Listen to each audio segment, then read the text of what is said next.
કાગળ લેવાનું. કાગળને આવરી વાળી પછી આ જો આ ભાગો ને આ બધા એને કાપી નાખો. એટલે શું બની જાય? ચોરસ બને. શું બને?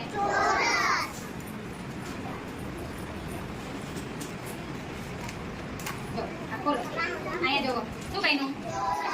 આ શું કહેવાય? આપણે આમને આમ ત્રિકોણ જ રાખવાનું. આમને વાળી દે શું બની જાય? ત્રિકોણ બની ગયું. હવે આને શું કરવાનું? અહીંયાથી આમ વાળ. એટલે આ શું બનશે? હે? કાન બનશે. શું બનશે?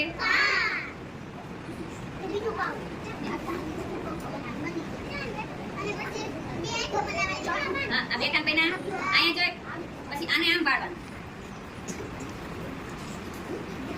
એટલે આ શું થઈ જશે? અહીંયા આપણે નાક બનાવવાનું. તમારે બધા જાતે બનાવવાનું.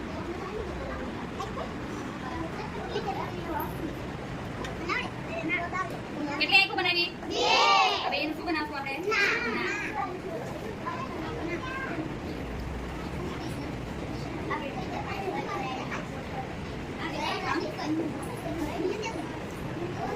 બરોબર. પછી અહીંયા છે ને શું બનાવશું? જીબ્રો કાઢી દીધું હતું. બની ગયું.